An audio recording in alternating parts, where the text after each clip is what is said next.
Bienvenidos a la sesión clínica de hoy de la red Vermont Oxford. Tenemos una interesante sesión práctica basada en la evidencia centrada en el entorno de la UCI.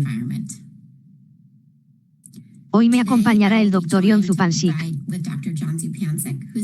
profesor asociado de pediatría en el Centro Médico Beth Israel Deaconess, como moderador. Y yo soy Danielle Eric, profesora Asayamaru Green and Gould en la Universidad de Vermont, y también me desempeño como directora de salud global y directora médica de Vermont Oxford Network. Hoy tenemos dos conversaciones maravillosas con nosotros. Nuestro propio profesor Roger Soule, catedrático HWACD, neonatología en la Universidad de Vermont, editor coordinador de Cochrane Neonatal y director del Instituto Arban de práctica basada en la evidencia, el Dr. Robert Witt es director del programa regional de recién nacidos en el Hospital Infantil Beacon y profesor adjunto en la Universidad de Notre Dame. Nuestro patrocinador de hoy es la red Vermont Oxford de nuestro Instituto de práctica basada en la evidencia. Aquí están las revelaciones. No tenemos nada en particular que revelar sobre el tema de hoy. Y esperamos que la sesión de hoy sea un seminario web con una participación activa del público. Me doy cuenta de que todos ya han descubierto cómo funciona la función de chat. Esperamos que envíen sus preguntas y comentarios a todos y esperamos poder responder algunas de ellas al final de nuestra sesión de hoy. También realizaremos varias encuestas durante la sesión de hoy utilizando Poll Everywhere. Y existen varias opciones diferentes para responder a esas preguntas. Y sabemos que si introduces tus respuestas en el chat, no podrán contabilizarse en los resultados de participación del público que podremos analizar. Así pues, existen 3 maneras diferentes de que sus respuestas de Poll Everywhere se acumulen en nuestras encuestas. La primera opción es simplemente usar un navegador web. La segunda opción es si tienes la aplicación Poll Everywhere y la tercera es una opción de mensaje de texto si tienes un teléfono móvil. Así que, vamos a intentarlo. Primero que nada, nos encantaría saber desde dónde se conectan todos. Hoy, tenemos esta lista por continente. Reconocemos que, en tiempo real, existen algunas zonas horarias más idóneas que otras. Parece que tenemos una presencia bastante grande de Norteamérica, algo de Europa y Sudáfrica o Sudamérica, y algo de África. Déyenos un momento, pero estamos muy emocionados de contar con participación internacional y el seminario web estará disponible en nuestro sitio web público, con una grabación de vídeo para aquellos de ustedes que se conectan en plena madrugada. Esperamos que puedas unirte a nosotros de forma asíncrona y contribuir a la conversación. Para introducirnos en el tema de hoy, tenemos 2 encuestas más centradas en el tema. Lo primero es comprender a nuestro público. La pregunta es, ¿disponen de directrices escritas que aborden la optimización de la exposición al sonido en su UCI? Este es un tema sobre el que aprenderemos mucho hoy. Y parece que encontraremos oídos atentos. Hasta ahora, alrededor del 70%.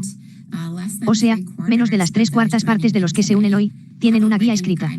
Así que es algo en lo que todos estamos pensando, y podremos escucharlas pruebas y considerar cómo ponerlas en práctica mediante una guía. Así que, creo que esta es un área excelente en la que debemos centrarnos. La siguiente pregunta similar es si dispone de directrices escritas que aborden la optimización de la exposición a la luz en la UCI. Resulta interesante que exista cierta diferencia entre sonido y luz, mientras que alrededor del 70% carecía de directrices sobre la exposición al sonido. Parece que casi la mitad y la otra mitad tienen directrices que se centran en la exposición a la luz. Realmente interesante. Pero creo que estaremos deseando escuchar las pruebas y algunas experiencias de las charlas con nuestros 2 invitados de hoy. Así que, sin más dilación, pasaremos a revisar algunas de las pruebas. Así que el tema de hoy se centrará en el entorno de la UCI. El profesor Roger Soule revisará las pruebas relacionadas con esto. Así que, sin más preámbulos, profesor Roger Soule, muchas gracias. Gracias, Danielle. La unidad de cuidados intensivos neonatal es un lugar ajetreado y ruidoso. Aunque hemos logrado avances significativos en la disminución de la mortalidad en bebés prematuros, muchos de los bebés que sobreviven experimentan problemas de desarrollo importantes, tanto motores como intelectuales. Y no cabe duda de que el entorno estresante en el que los colocamos es un arma de doble filo, que contribuye tanto a una mayor supervivencia como a nuestras preocupaciones sobre el resultado del desarrollo. Las tensiones inherentes a los cuidados intensivos neonatales incluyen la necesidad de procedimientos dolorosos frecuentes, el dolor asociado a la ventilación mecánica y las intervenciones quirúrgicas mayores. Pero hoy nos gustaría hablar sobre las cuestiones relacionadas con el entorno general de la unidad de cuidados intensivos neonatales, que es tan diferente de la experiencia del bebé antes del parto. Nos centraremos en optimizar la exposición al sonido y a la luz en la unidad de cuidados intensivos neonatales y examinaremos la evidencia existente tanto sobre los daños como sobre los beneficios derivados de estas exposiciones.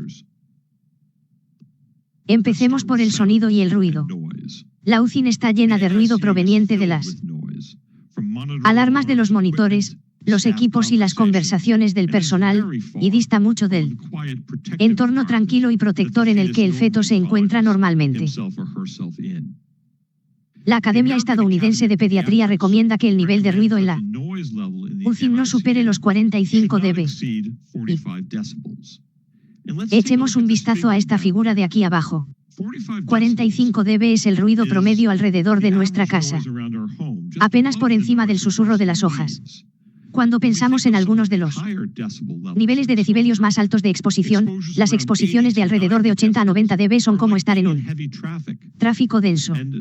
Y las exposiciones superiores a 90 son como ruidos de metro y conversaciones a gritos. Existen maneras de minimizar la exposición al sonido y al ruido en los bebés. Pero primero, creo que debemos analizar las causas fundamentales del problema.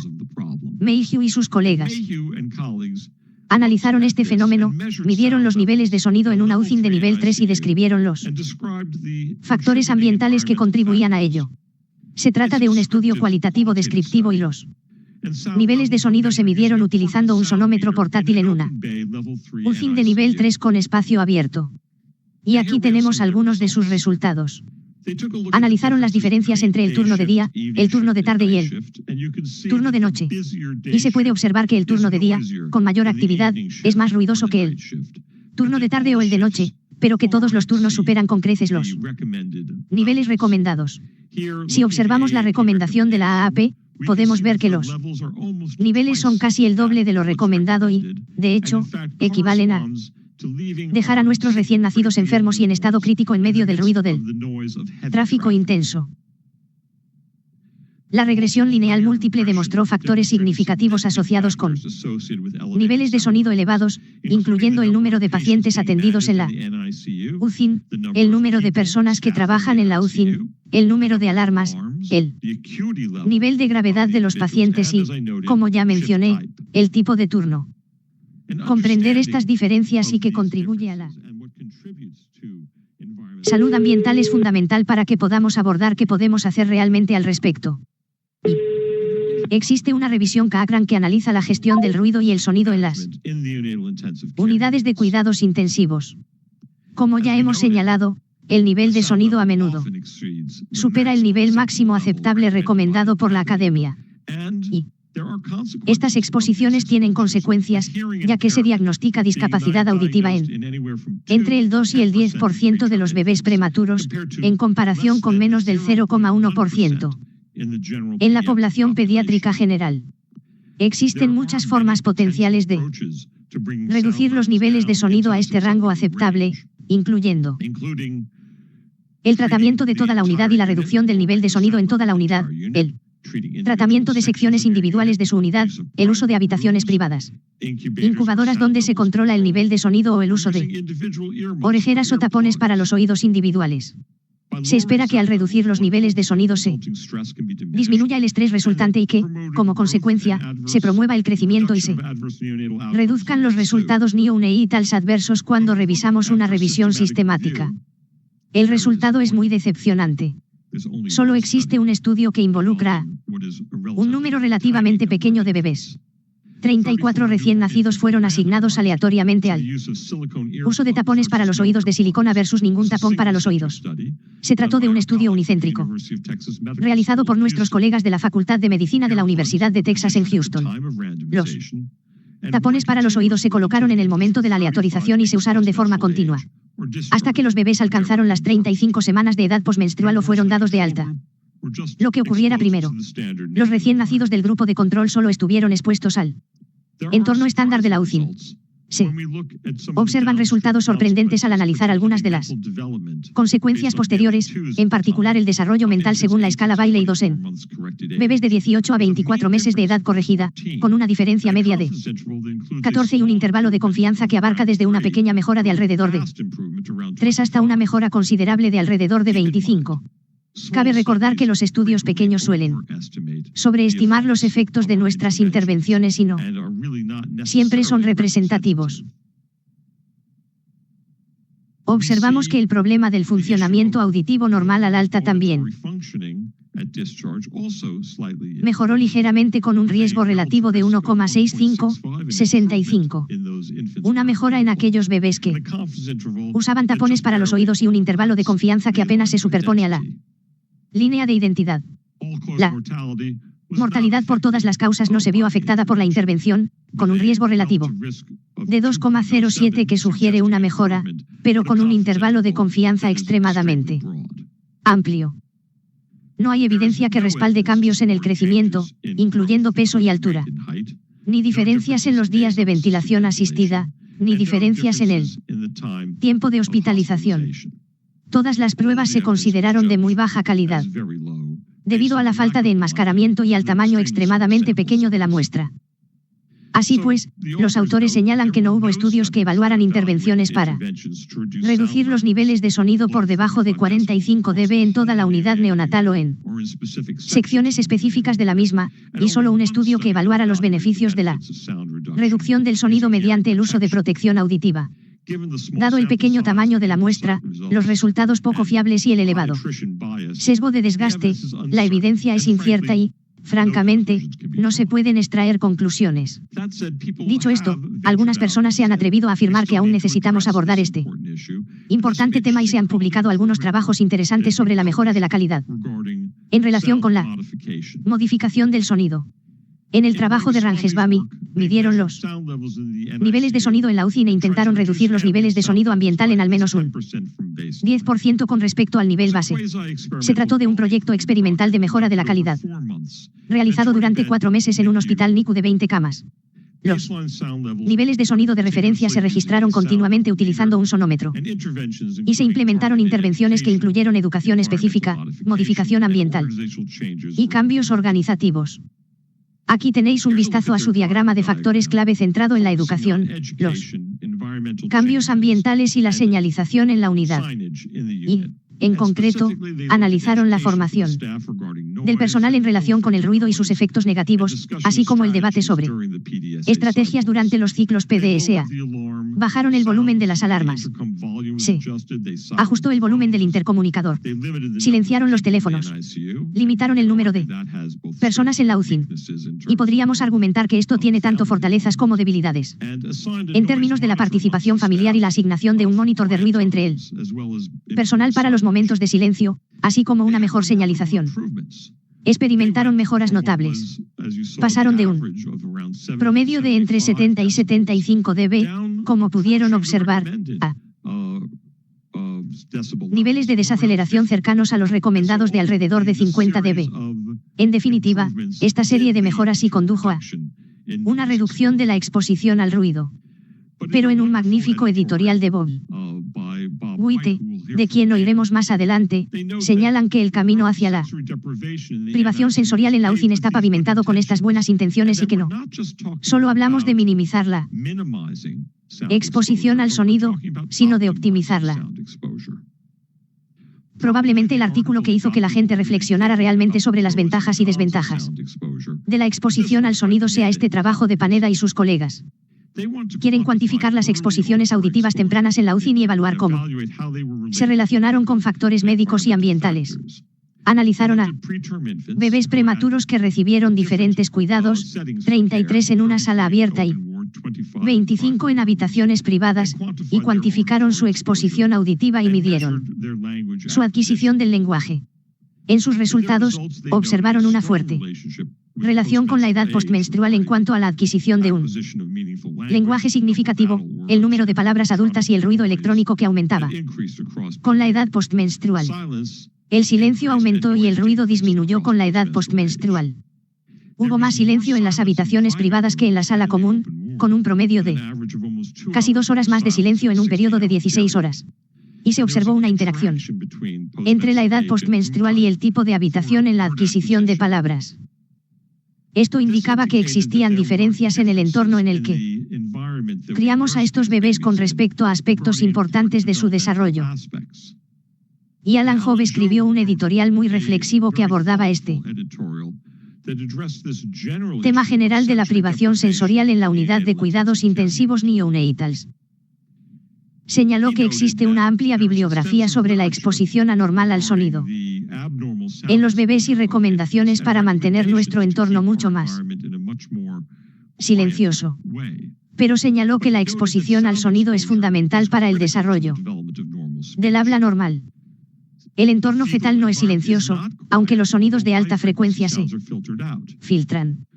El feto humano puede responder a los sonidos entre las 23 y 24 semanas, y el desarrollo de la corteza auditiva depende críticamente del entorno auditivo desde el inicio de la gestación.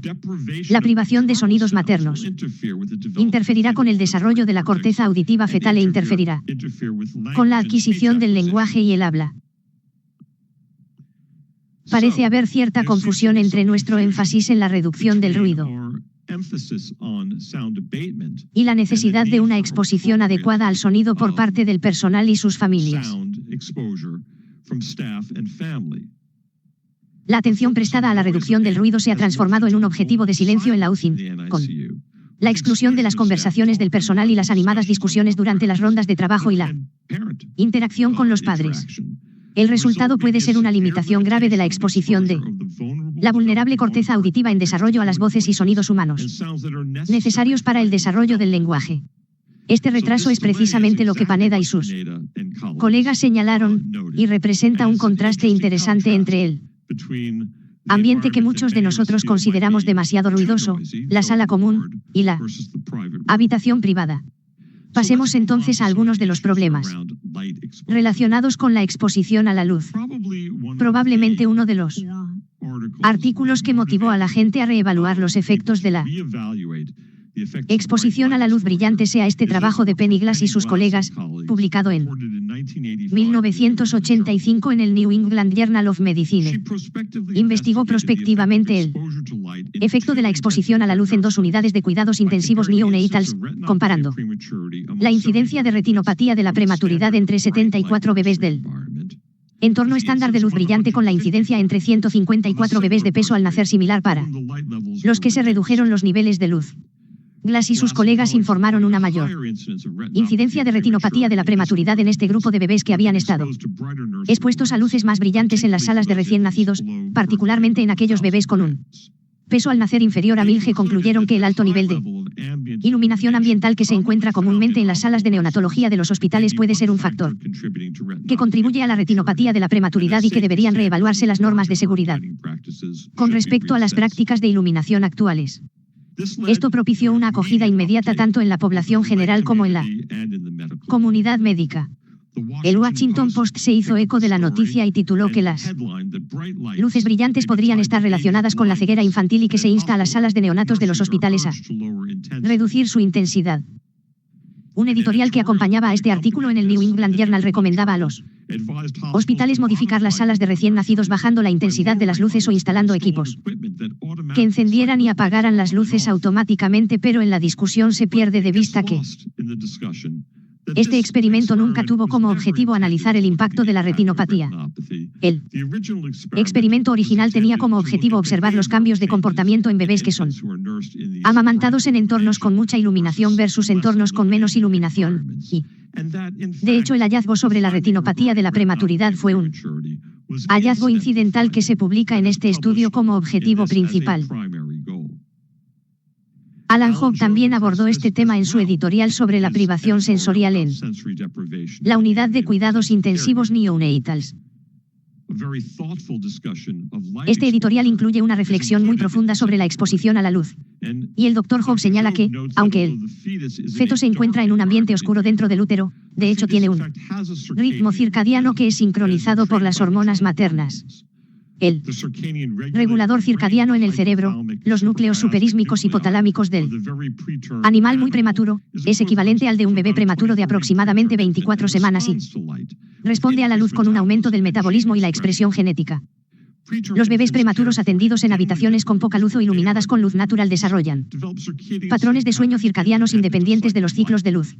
Sin embargo, el desarrollo del sistema visual requiere experiencias visuales.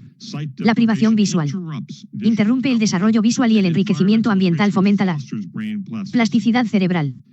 Por lo tanto, estos ritmos circadianos son cruciales y regulan mucho más que los ciclos del sueño según la ciencia del sueño, aunque existen muy pocas investigaciones para explorar todos estos posibles efectos. Debemos aceptar el hecho de que el ritmo circadiano y la exposición a la oscuridad del bebé prematuro no se ven afectados por nuestros enfoques de iluminación, lo que no optimiza el desarrollo de estos bebés.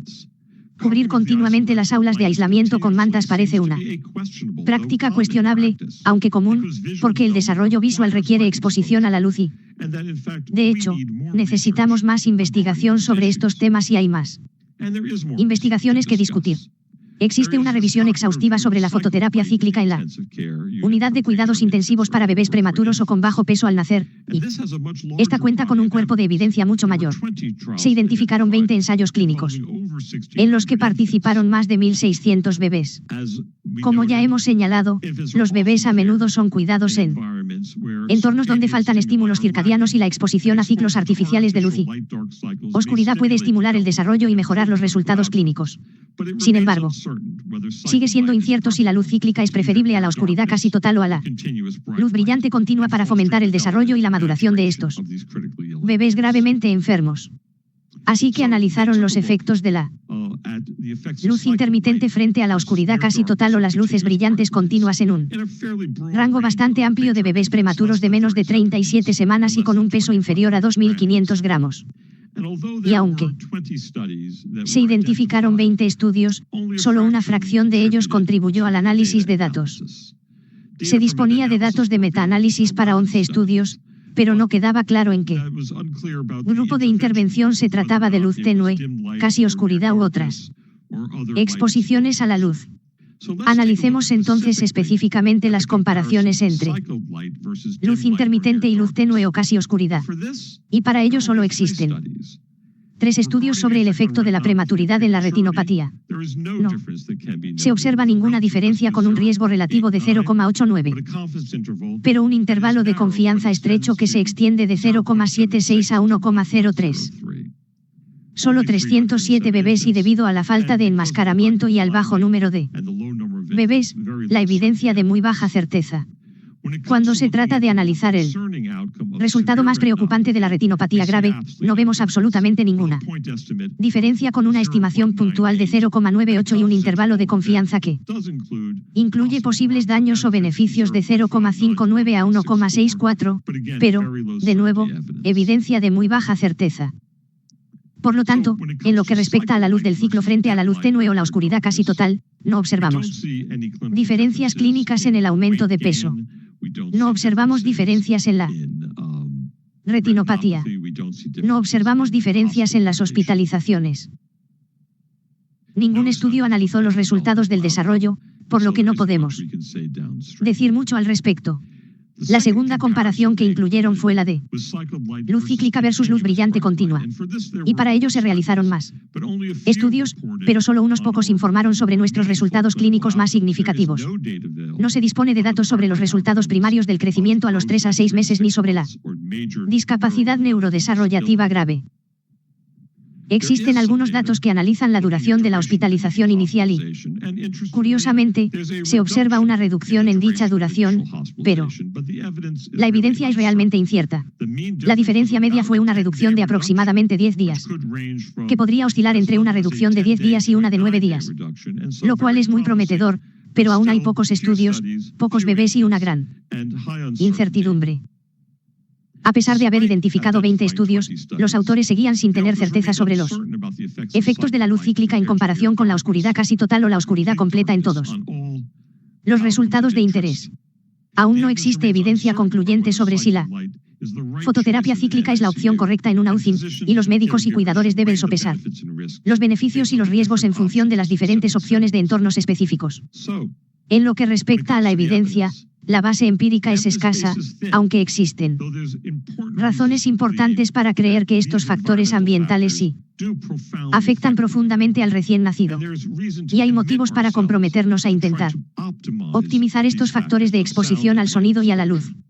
Así pues, le cedo la palabra a John y Daniele y a nuestro otro participante en el debate, Bob White, quien quizás más que nadie en este campo ha reflexionado seriamente sobre este tema y es quien más tiene que compartir con nosotros. Te toca de nuevo. Daniele. Muchas gracias, Roger.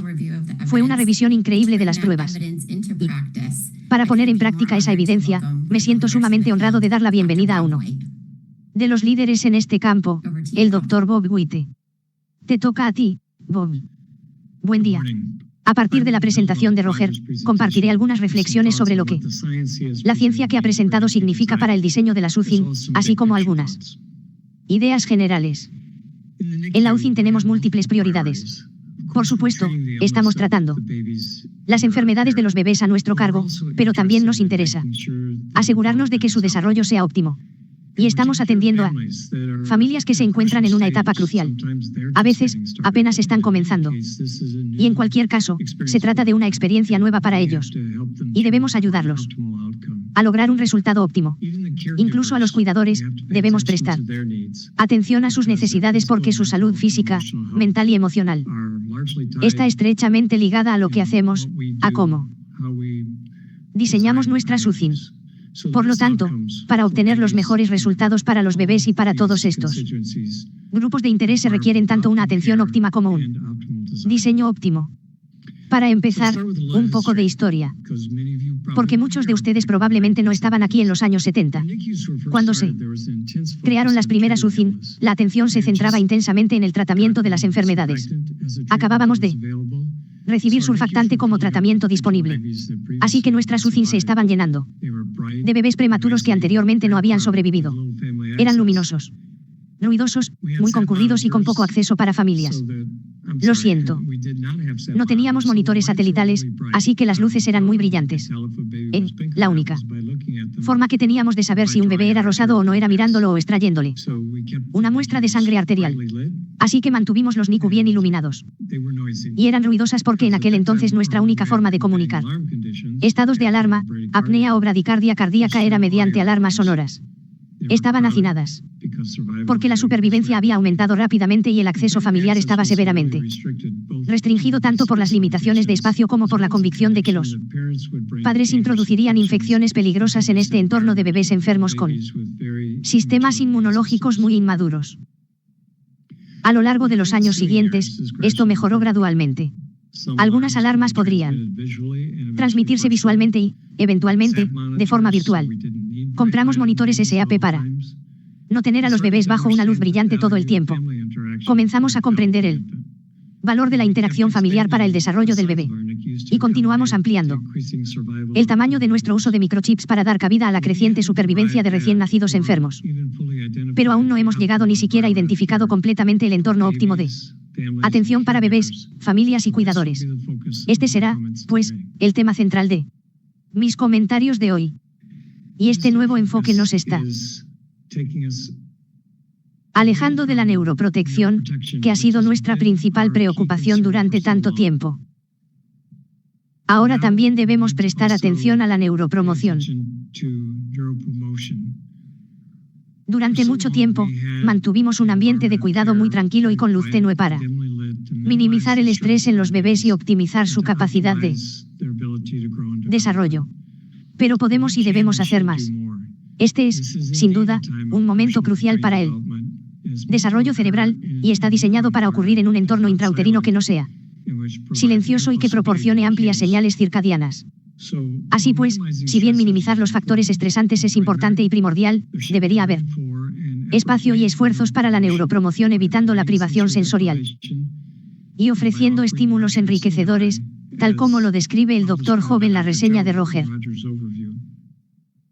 Hemos evolucionado desde entornos brillantes, ruidosos y estresantes como el NICU hasta otros donde, en mi opinión, el mayor peligro ahora es la privación sensorial. Así pues, podemos ofrecer un entorno aún mejor para promover un desarrollo neuronal óptimo. ¿Cómo es, entonces, la iluminación perfecta? Debemos prestar atención a las necesidades, no solo de los bebés, sino también de los adultos en la UCI. Roger ha revisado los resúmenes Cochrane con respecto a los bebés. Mi opinión al respecto es que, a partir de las 32 semanas, la iluminación cíclica no es perjudicial, puede ser beneficiosa para los bebés. Y creo que proporciona un mensaje subliminal tanto a las familias como a los cuidadores, de que los bebés pueden recibir interacción en lugar de tener que estar dormidos y sin estimulación durante 24 horas al día. También sabemos que los cuidadores se benefician del acceso a niveles de iluminación más altos lejos de la cama del bebé, especialmente durante el turno de noche cuando la iluminación en el espacio del bebé es tenue. Y aquí tenéis una investigación que realizamos hace muchos años para documentar los beneficios de una mejor iluminación nocturna para los cuidadores.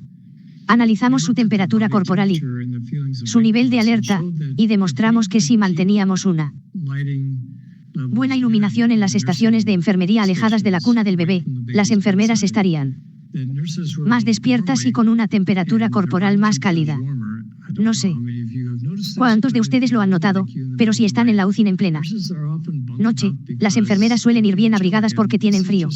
Y este es simplemente el comportamiento normal de nuestros ritmos circadianos.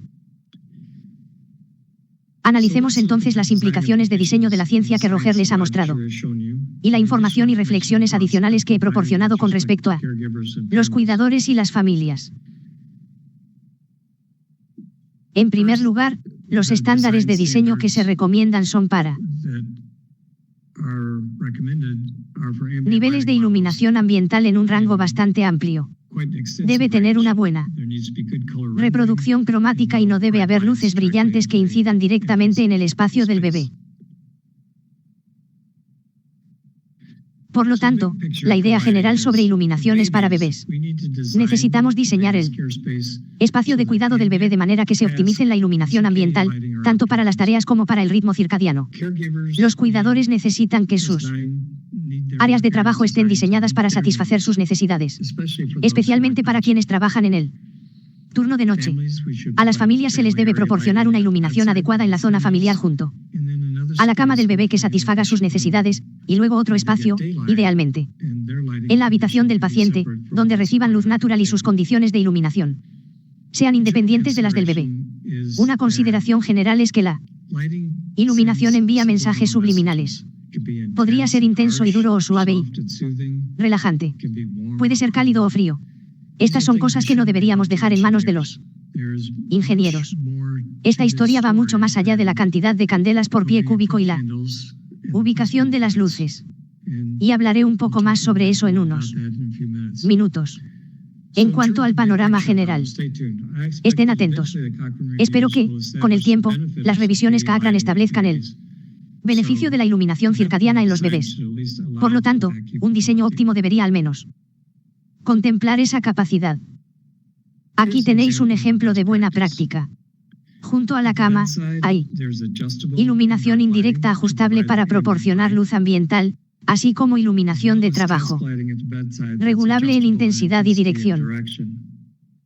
Sobre la encimera frente a la cama hay una lámpara cuya intensidad y espectro de color también son ajustables. En la parte posterior de la habitación se encuentra la zona familiar con ventana al exterior e iluminación regulable de forma independiente.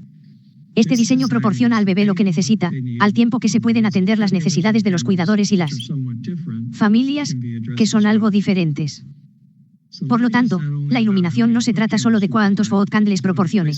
Se trata de la ubicación, la adaptabilidad del espectro y el impacto psicológico que esto puede tener, para bien o para mal.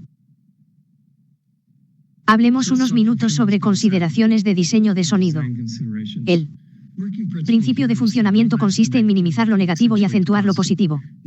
El ruido no es bueno para nadie. Y los sonidos estimulantes, la música, la conversación, Eso es bueno para todos. En nuestro diseño, debemos pensar en colocar superficies absorbentes de sonido en todos los lugares posibles. En los techos, en las paredes, en los suelos, en los pasillos, incluso en el mobiliario de la habitación. Necesitamos utilizar la tecnología para alejar las alarmas de la mesilla de noche y luego controlar las fuentes externas de ruido. Lavabos, toallas, secadores de pelo, basura, todas estas son fuentes de ruido que debemos tener en cuenta en nuestro diseño, y podemos diseñar de manera que se minimicen. Y, muy importante, necesitamos dar cabida a los padres.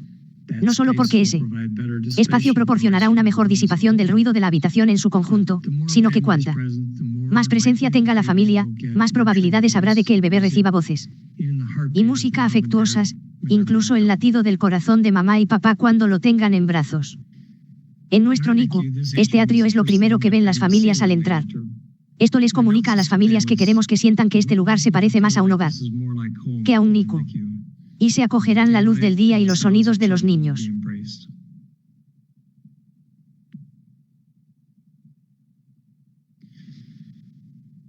En resumen, conclusiones sobre el diseño. En primer lugar, un buen diseño puede mejorar la salud física y mental de todos los ocupantes de la UCIN. Una buena iluminación y una correcta gestión del sonido son formas importantes de lograrlo.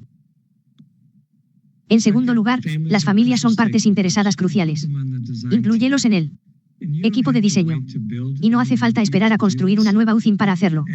Puedes preguntar a los padres y al personal cómo puedes mejorar y hacer que tu unidad sea más acogedora e integral. Los cuidadores tienen una importante respuesta biológica. Debemos tener en cuenta sus necesidades. Y, por último, la conclusión final es que los NICU que antes eran fuente de luz y ruido excesivos, no se solucionan simplemente limitándolos siempre que sea posible. Existe un punto óptimo que maximiza el cuidado y minimiza los factores de estrés.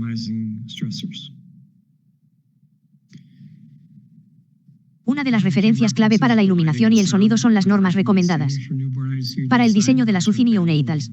Esos documentos están disponibles en línea en este sitio web. Pero el próximo año saldrá un suplemento de la revista de perinatología que incluirá múltiples artículos sobre elementos físicos de la UCIN que pueden mejorar la experiencia de los bebés, las familias y los cuidadores. Se tratarán temas como la iluminación y el sonido, pero también muchos otros elementos. Así que, por favor, unas últimas reflexiones. Ya no pienses en la iluminación y el sonido simplemente en términos de bujías, pie y decibelios, del mismo modo que pensarías en la comida en términos de calorías. Pueden ser mucho más. La luz y el sonido son fuentes ricas y diversas de estímulos importantes durante un periodo crucial del desarrollo del bebé. Así pues, si bien la cantidad es importante, la calidad lo es aún más. Gracias. Muchas gracias, Dr. Witte. Eso fue increíble. Me encantó cómo lograste equilibrar la manera en que el medio ambiente nos afecta a todos, bebés, familias y cuidadores. Y espero que haya suscitado algunas reflexiones y preguntas entre nuestra audiencia de más de 500 personas.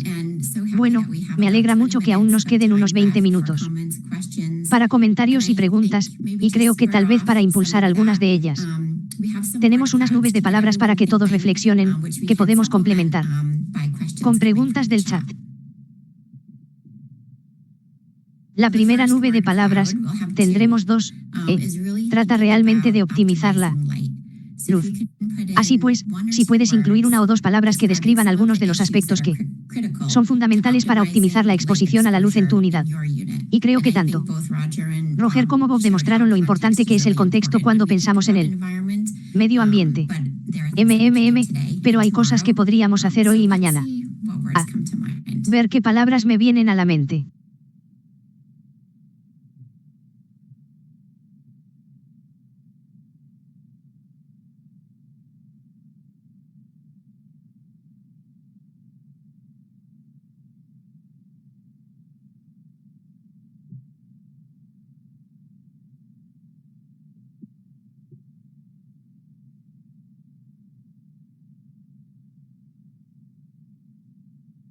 Es divertidísimo verlo en acción. Creo que lo que más me llama la atención es el aspecto natural de este entorno, ya sabes, tener ventanas, tener luz natural además de los elementos de iluminación que nuestros ingenieros están incorporando. ¿Cómo? Bien dice Bob. ¿Sabes, Daniele? Creo que otro aspecto que me resulta interesante es que la iluminación central, o una de las palabras centrales, es algo que quizás sea más fácil de cambiar sin rediseñar la unidad. Es cierto que instalar una ventana es difícil, pero la luz se puede cambiar. Y esto plantea un tema que también está en el chat, para que Bob y Roger tal vez lo comenten. Si no vas a rediseñar tu unidad, ¿cuáles son las oportunidades más fáciles de aprovechar para optimizarla? ¿Qué conclusiones pueden extraer los lectores antes de que se publique el artículo en la revista Journal of Perinatology? Una sugerencia que haría es elegir un solo proyecto. Quizás sea la luz, quizás el sonido, dependiendo de lo que consideres más atractivo en tu unidad. Y trabaja para optimizarlo. Digamos que se trata de iluminación, iluminación adecuada para bebés y de proporcionarles un ritmo circadiano en algún momento.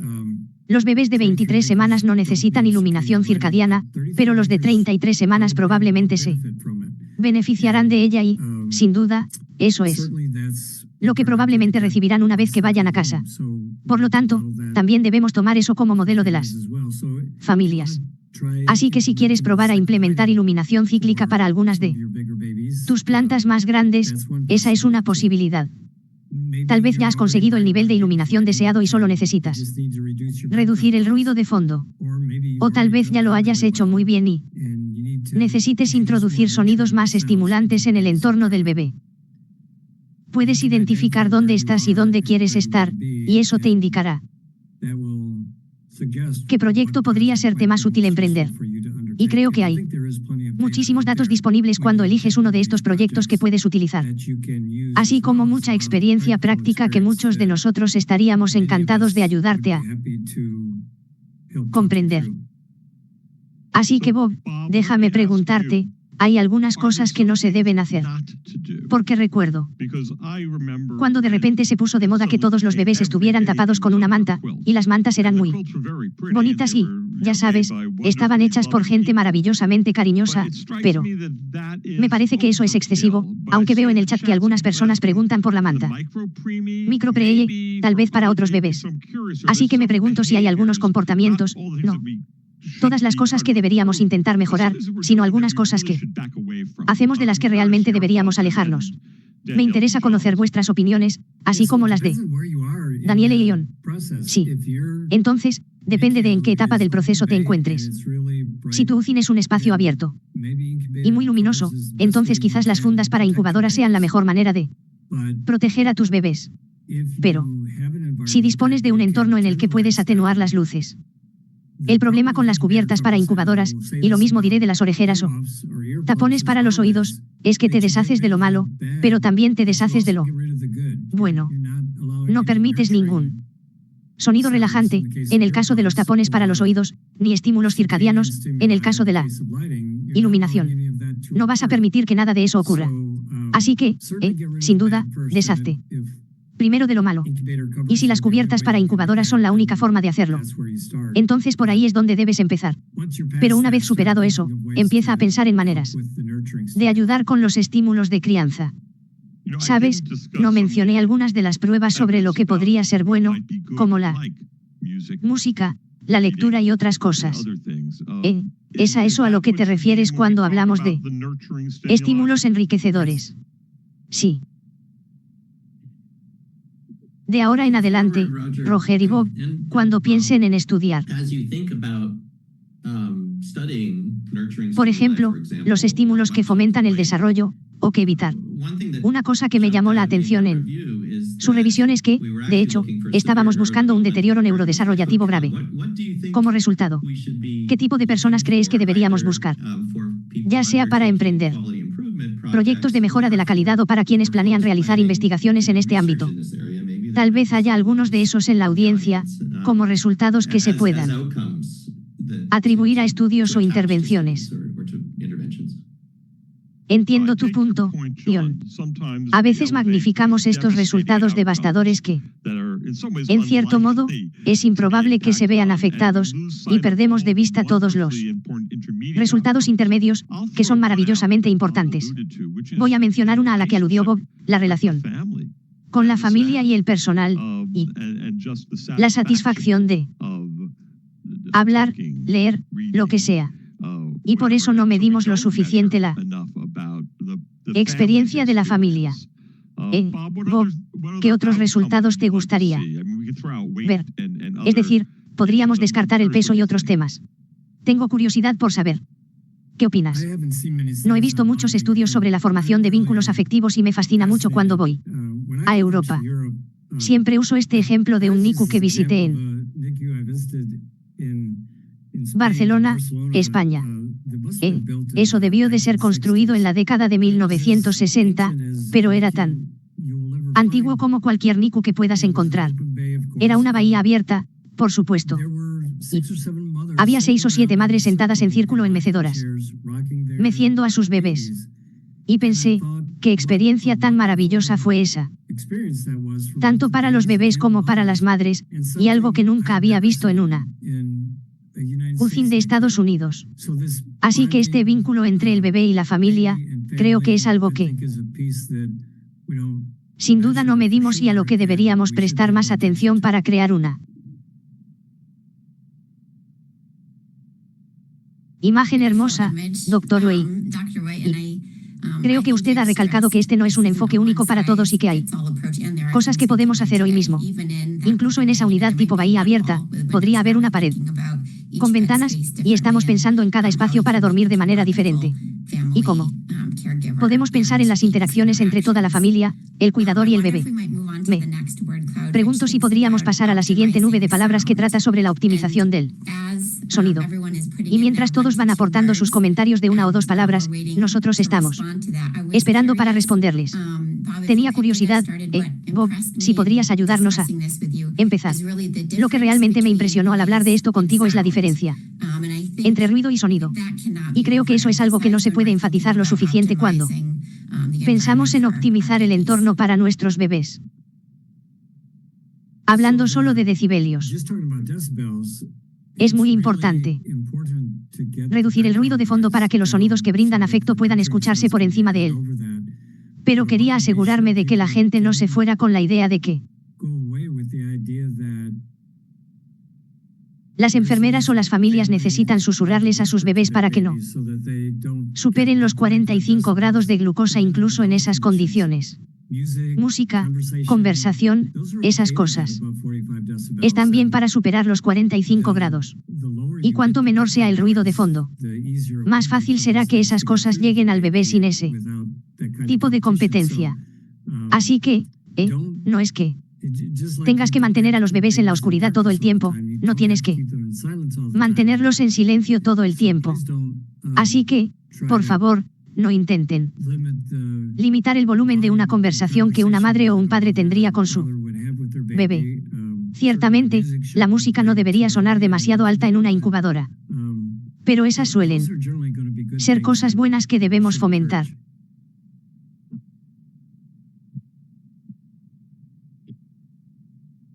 Como podemos observar en esta nube de palabras, deberíamos aprovechar la oportunidad para remitir a las personas que estén preocupadas por la persona del medio a que escuchen las sesiones clínicas sobre alarmas que ocurrieron hace unos meses, porque creo que es directamente relevante para esto. Optimizar las alarmas podría ser un caso de optimizar el sonido y el ruido. Sí. Si aún no dispone de la tecnología que elimina casi todas las alarmas de la cabecera del paciente, debe hablar con los administradores de su hospital para conseguirla. Hay algunas alarmas respiratorias que no tienen capacidad de transmisión remota, pero las alarmas típicas junto a la cama ya no deberían ocurrir. Ya hemos superado con creces esa necesidad.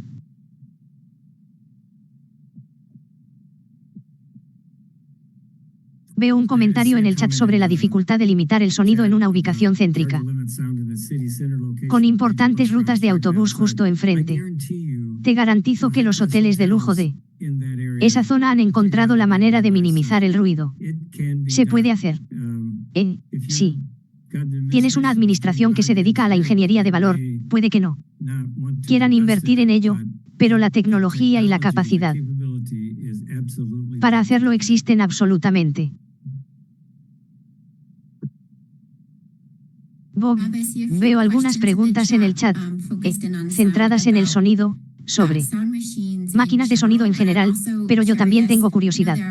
Sé que hay algunos que pueden tener grabaciones de las voces de los padres, así que supongo que las máquinas están muy cerca del bebé, y entonces, importa también qué sonidos emiten esas máquinas.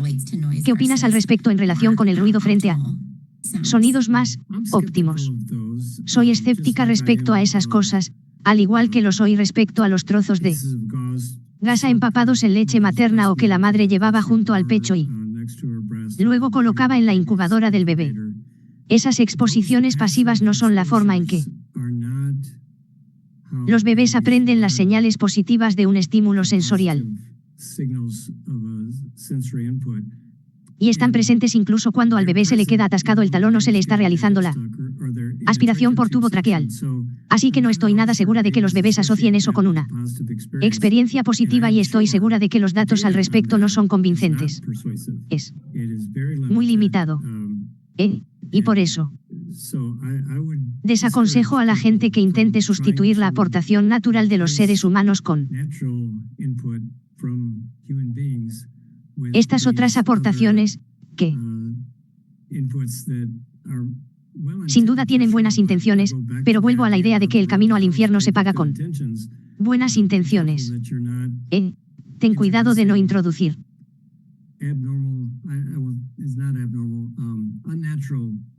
estímulos sensoriales anormales, o mejor dicho, antinaturales, a los bebés, cuando deberíamos presentarles lo real.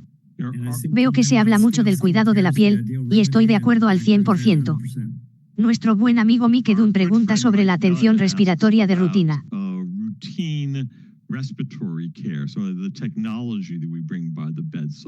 ¿Qué sabemos, si es que sabemos algo, sobre los distintos ruidos que producen algunas de las tecnologías que llevamos junto a la cama del paciente, o sobre cómo se pueden atenuar algunos de esos ruidos? ¿Alguna opinión? Me gustaría escuchar a Mike hablar sobre eso, pero probablemente no lo haga. Michael, tú. Yo sé que puedes hablar muy bien sobre esto y lamento que no podamos ponerte al teléfono para que nos des tu opinión. Bueno, prefiero no intervenir porque hay otras personas que pueden hablar de esto mejor que yo. Siempre he pensado que la CPAP de burbuja sería relajante, pero tal vez me lo he inventado. Esto me hace pensar, porque creo que mencionaste a Bob en tu presentación, o tal vez fue Roger, que las incubadoras solían ser una fuente importante de ruido ambiental, y me pregunto si el motivo del cambio fue la interacción de nuestra comunidad con los fabricantes de dispositivos, y si ese proceso aún continúa. Proceso para abordar el comentario de Mike sobre los respiradores o sobre otros equipos que utilizamos. Sí. Eso formaba parte del editorial de Alan Jacobs, ya que lo mencionó y, absolutamente tienes razón. Había presión para decir, miren, este es el entorno seguro en el que estamos poniendo a estos niños por diversas razones. En términos de control de temperatura, humedad, etc., pero había ruido y esa retroalimentación sin duda condujo a una mejor ingeniería. Y entonces, su pregunta sobre si eso también es cierto para otros aspectos de la tecnología necesaria que colocamos junto a la cama del paciente, creo que merece ser considerada. Sí, he tenido mucho contacto con gente de Dragerian. Trabajado muy activamente en este problema y lo utilizan para promocionar las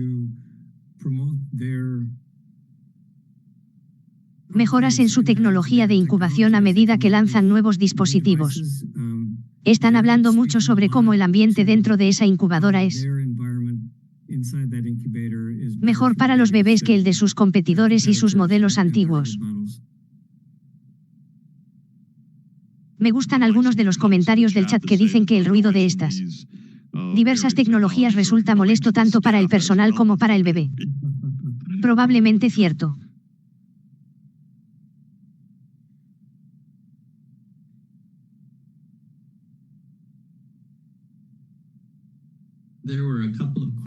Me fijé en un par de preguntas sobre el protocolo de detección. ¿Alguien quiere? Usamos el sentido. Lo hemos utilizado durante muchos años. Tengo mucha interacción con Babi. Señaló algunos aspectos del protocolo que no me parecieron basados en evidencia, y ella los ha tenido en cuenta, por lo que creo que se ha ido modificando a lo largo del proceso con los comentarios de varias personas. Creo que está tan fundamentado en la evidencia como cualquier otro método existente y, bueno, NICAP lo precedió y tampoco tengo nada negativo que decir sobre NICAP. Pero, creo que Sense lo lleva a un nivel en la práctica clínica que NICAP tal vez no alcanzó. Así pues, falta de algo mejor, creo que definitivamente merece la pena que la gente lo examine. Sí, puse el enlace en el chat. Lo volveré a incluir por si acaso alguien lo ha pasado por alto. Pero sin duda es un enfoque integral, y como dice Bob, no estoy seguro de entender, conocer o estar de acuerdo con cada componente, pero vale la pena considerarlo todo. Y es muy considerado.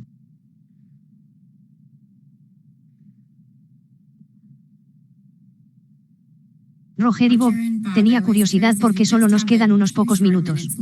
Creo que todos estamos esperando con gran expectación el lanzamiento del suplemento en 2026. También tenemos el Congreso de Calidad de Avon en 2026. Por lo tanto, si hay proyectos de mejora de la calidad en curso, por supuesto que nos encantaría escucharlos en directo, pero también ver algunos pósteres presentados durante esa oportunidad. Me preguntaba si, ¿cómo? Saben, falta un año para esa reunión y si los equipos están pensando en ¿qué podemos hacer hoy? ¿Qué podemos hacer mañana? Si hay algún desafío para nosotros o cosas que tal vez no hayamos considerado antes de esta sesión. Tal vez el enfoque haya estado en el bebé y los decibelios y no tanto en la perspectiva de los cuidadores sobre el entorno. Por ejemplo, si hay algún llamado a la acción o desafío para nosotros en el próximo año relacionado con la optimización del sonido. Bueno, no hablaré por Bob. Le dejaré tener la última palabra.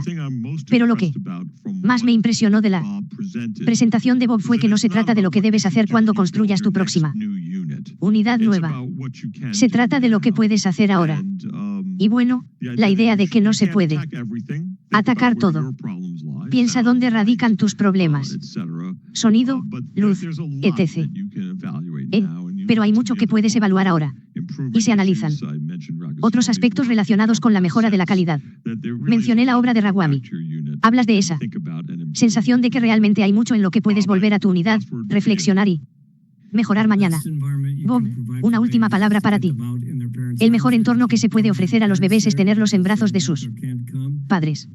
Y si los padres no están presentes porque no quieren o no pueden venir, entonces las enfermeras pueden encargarse de una parte y los voluntarios de gran parte. Contamos con voluntarios que están cuidando a nuestros bebés las 24 horas del día. Consigue el contacto humano y al mismo tiempo obtendrás la exposición al sonido y la luz más adecuada para ese bebé. Bien dicho. No creo que encuentres ninguna discrepancia en ese punto. Muchas gracias por compartir esto con nosotros hoy. Tanto el Dr. Wei como el Dr. Soul, apreciamos mucho la evidencia y la práctica. Para quienes nos unamos en directo o revisemos este vídeo durante el próximo mes, obtendremos una hora de crédito de formación continua.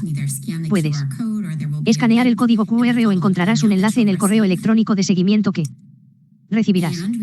Y esperamos que nos acompañen de nuevo en 2026. Comenzaremos el año con una sesión práctica basada en la evidencia centrada en las transfusiones, tanto de concentrados de glóbulos rojos